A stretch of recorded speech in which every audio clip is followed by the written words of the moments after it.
Lead us through the decision to go with Bonnie and how did you let him know?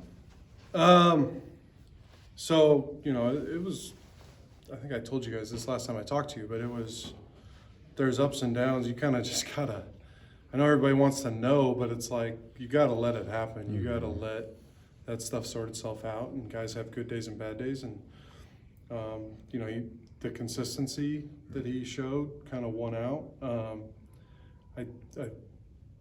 These guys compete, and I told him, when I told him that he was going to start the first game, I said, you got two talented guys that are pissed off and hungry now, so they're going to be chasing you. You better up your game too. So I'm hoping we get the best out of everybody with it.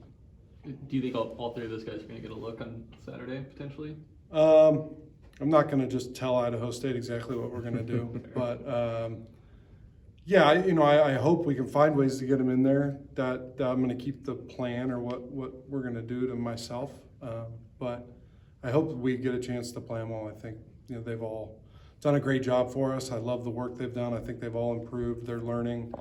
They're all competitors, and you want to see what guys can do in a real game when they're live too. So I hope, but I'm not going to really talk about what the plan is right now. You mentioned Vonnie has a couple pissed off guys behind him. Just what have you seen from Ben and kind of Jabari kind of responding since then? Yeah, I mean that not like they're in a bad mood, but I mean that like these guys are motivated. They're going to compete, and they're going to go out every day and prove that they want it. Their attitudes have been awesome. I think Vonnie's attitude's been really good. I like the direction they're moving in. Beyond consistency, are there any aspects of Bonnie that gave him the edge? Yeah, I mean, when you talk about consistency, it's consistency in everything. It's consistency in what we're asking him to do, consistency in hitting throws, and then what we really want. Consistency as a quarterback speaks to not turning the ball over and not taking sacks, and those are two really big parts of offensive football and staying ahead of the chains. So I think those are kind of the areas that he maybe shined in. You take us back to January and you saw his film. I know you had other guys coming in, but you kept going back to him. Is it nice to see that kind of faith in him get rewarded? Yeah. I think that, as we've spoke before, the experience matters, and there's value in experience. Guys who have played in games and with live bullets going and against good teams, and where he played last year, it wasn't this level, but there was good teams that went in there, really good teams. So I think that yeah, I'm happy about that, but I'm really more genuinely happy about the growth of all of them. Yeah. So much focus on that position. I'm sure you're sick of talking about it. Here's your chance. Yeah. I know Coach Brace the other day said running is your identity, and that part of your game. You've had some notable departures, and I think people forget about that being a strength.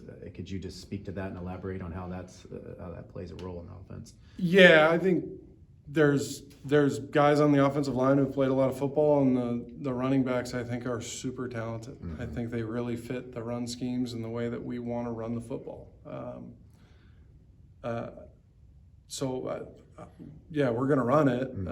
I think that if you can't run it, we all know what that feels like. Like everything gets a lot harder. So we'll find ways to run the football, but I feel really confident in our ability to run the football. When Jam and Hank, what do they bring individually to that role? They're three down backs. They both catch it really well. They're great in the open field. They're both really good in the pass protection world. Smart, versatile, good inside and outside runners. The foot quickness but they're not the same, but they're pretty similar runners. So yeah, I'm just really, really grateful that they're both here.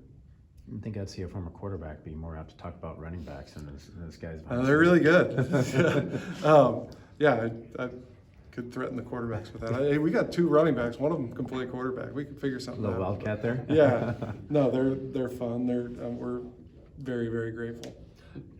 In talking to Trent a minute ago, he mentioned their Idaho State defense with the way they deploy their safeties. What do you see when you look at them, and what do you got to do to be successful Saturday? It's unique for what you see, maybe just general West Coast football. It's You know, it's a little bit more built off the Iowa State format, the Iowa State model of the 3-3-5, and being able to deploy the safeties in different ways and having they're pretty versatile football players.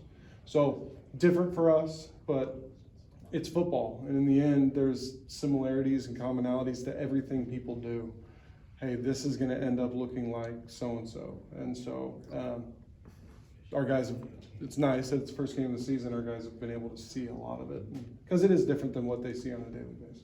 It does seem like it's an opportunity for your big guys up front to maybe make an impact on the game against a defense like that. Yeah, I mean, we're going to count on them every game. We need them to get in there and cover guys up and get a hat on a hat and try to move people. So yeah, that needs to be a strength and a consistent area of our offense, and that'll be a challenge for them every game. I don't think that any game, there's no game that we'll go into where it's not a challenge for them. They need to move people this week, and we'll ask them to do that. Have you had the chance to kind of think that full circle moment's coming on Saturday? It wasn't that long ago you were running out on that field.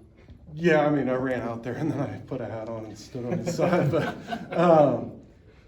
no, I'll be honest, like I just don't really think that way.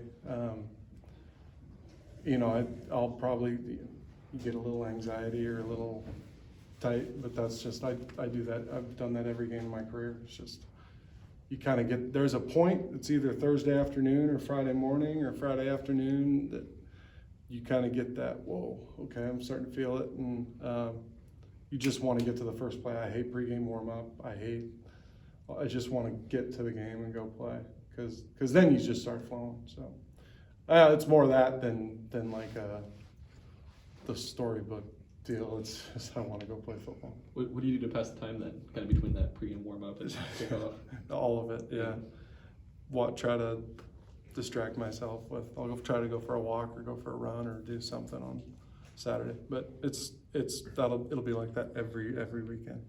It was so much new from coaches to the offensive line to the quarterback. I mean, are you curious to see how the team plays? Are you eager to see how they play? How would you? I'm eager. I feel pretty confident in these guys that they know what they're doing, and they know that they know what they're doing. There's confidence, and you know, I just want to call stuff that we can do that they know and can go out and execute and do it over and over again, and allow them to play fast. I feel really good about where they're at. I can't remember if this got asked earlier in camp. Will you be in the booth on Saturday? Yeah. What do you like about being in the booth as opposed to sight? Sight, I can be organized, Yeah. have some pens and lay my stuff out, and rather than pacing up and down, holding cards in my hand and looking at paper. So organize your thoughts. It's a little bit easier to kind of see everything. I mean, the vision's not even close. You guys are up top most of the time. Like, it's a totally different game. Yeah. How does the new schedule affect the way you prepare for games, especially with the rivalry game being much earlier in the season than it generally is? I don't think it does.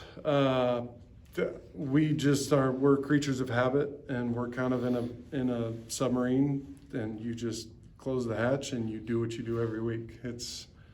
I don't look ahead to opponents. You're so focused on playing well this week that you don't really, everybody else knows the schedule. I know that it's Idaho State, and I really don't worry about anything else past that. I let the GAs and the analysts deal with the preparation for the next game.